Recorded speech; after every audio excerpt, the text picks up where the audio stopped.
ஆண்டவரும் இரட்சகருமான இயேசு கிறிஸ்துவின் ஈடு இணையற்ற நாமத்தில் அன்றன்றுள்ளப்பம் வாசகர்களுக்கு எங்கள் அன்பின் வாழ்த்துக்கள். 2026 ஆண்டு பிப்ரவரி மாதம் 16ஆம் தேதி திங்கட்கிழமைக்குரிய தின தியானம். இன்றைய தலைப்பு சபை கூடி வருதல்.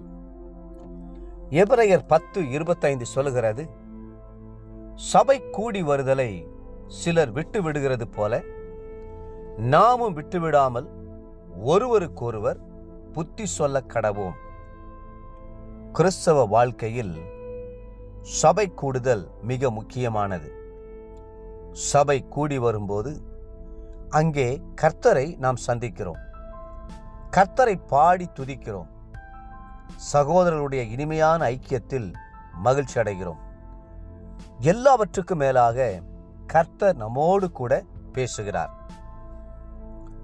தாவீது ராஜா சொல்லுகிறார், 1000 நாளை பார்க்கிலும் உமது பிரகாரங்களில் செல்லும் ஒரு நாள் நல்லது. ஆகாமிய கூடாரங்களில் வாசமாயிருப்பதை பார்க்கிலும் என் தேவனுடைய ஆலயத்தின் வாசற்படியில் காத்திருப்பதையே தெரிந்து கொள்வேன். 84ஆம் சங்கீதம் 10ஆம் வசனம். தாவீது ஒரு பெரிய ராஜா. ஆனாலும் அவரது வாஞ்சையான இடம் அரண்மனையாகவோ அந்தப்புறமாகவோ இல்லாமல் கர்த்தருடைய ஆலயத்தின் வாசற்படியாகவே இருந்தது. கர்த்தருடைய ஆலயத்திற்கு செல்லுவோம் வாருங்கள் என்று சொல்லும்போது நாம் மகிழ்ச்சியோடு உறுதியோடு செல்வோமாக.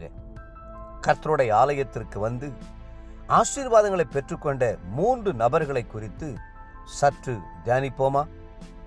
அவர்கள் தேவனுடைய ஆலயத்திற்கு வந்து பெற்றுக்கொண்ட ஆசீர்வாதங்களை நீங்களும் பெற்றுக்கொள்வீர்கள். முதலாவது, இருதயத்தை ஊற்றிவிட்ட அன்னாள். 1 சாமுவேல் 1:15 வசனத்தை வாசித்து பாருங்கள். கர்த்தருடைய ஆலயத்திற்கு ஓடி வந்த அன்னாள் தன் இருதய பாரத்தையெல்லாம் கர்த்தருடைய பாதத்தில் ஊற்றிவிட்டாள்.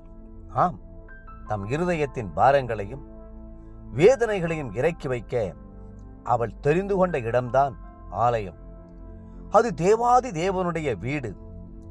தேவனோடு மனம் திறந்து பேச சரியான ஒரு இடம். மனிதனிடம் சொல்ல முடியாத வேதனைகளை கர்த்தருடைய பாதத்தில் ஊற்றிவிட்டு ஆறுதலை பெற்றுக்கொள்ளக்கூடிய இடம். அவள் அப்படி ஊற்றிவிட்ட போது கர்த்தர் அவளுடைய பாரத்தை நீக்கி அவளுக்கு ஆண் குழந்தையை கட்டளையிட்டார். 2வது, சமாதானத்தோடு சென்ற சிமியோன்.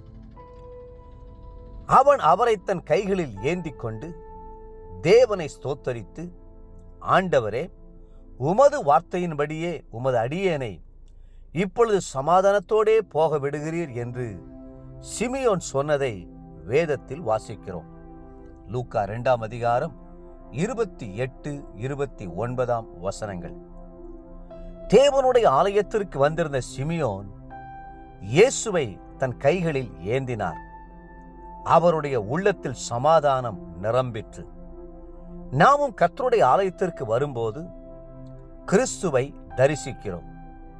உலகம் கொடுக்கவும் எடுக்கவும் கூடாத மெய் சமாதானம் நம் இருதயத்தை முழுவதுமாக நிரப்பிவிடுகிறது. 3வது, அற்புதங்களை பெற்றுக்கொண்ட மனிதன். அவர் ஜெப ஆலயத்தில் பிரவேசித்து உபதேசித்தார். அங்கே சூம்பின வலது கையுடைய ஒரு மனுஷன் இருந்தான். லூக்கா 6:6. ஒரு மனிதன் ஆலயத்திற்கு வரும்போது சூம்பின கையோடு வந்தான். அவன் திரும்பி சென்றபோது அற்புதத்தை பெற்றவனாய் கடந்து சென்றான். தேவ பிள்ளைகளே, தேவனுடைய ஆலயத்தில் விடுதலை, சமாதானம், அற்புதங்கள், அதிசயங்கள் என அனைத்துமே இருக்கின்றன. ஆலயத்தின் அந்த ஆசீர்வாதங்களை பெற்றுக்கொள்ள நீங்களும் அழைக்கப்படுகிறீர்கள். இன்றைய நினைவிற்கு 65ஆம் சங்கீதம் 4ஆம் வசனம். உம்முடைய பிரகாரங்களிலே வாசமாயிருக்கும்படி நீர் தெரிந்து கொண்டு சேர்த்துக் கொள்ளுகிறவன் பாக்கியவான். உம்முடைய பரிசுத்த ஆலயமாகிய உமது வீட்டின் நன்மையால் திருப்தியாவோம். இன்றைய வேத வாசிப்பு காலை லேவியராகமம் 19 மற்றும் 20 அதிகாரங்கள், மாலை மத்தேயு 27 அதிகாரம் 51 66 முடிய. அன்புக்குரிய அன்றன்றுள்ளப்ப வாசகர்களே, மீண்டும் உங்களை வாழ்த்துகிறோம். கர்த்தருடைய ஆலயத்திற்கு வாருங்கள். தேவனுடைய ஆசீர்வாதங்களை அளவில்லாமல் பெற்றுக்கொள்ளுங்கள்.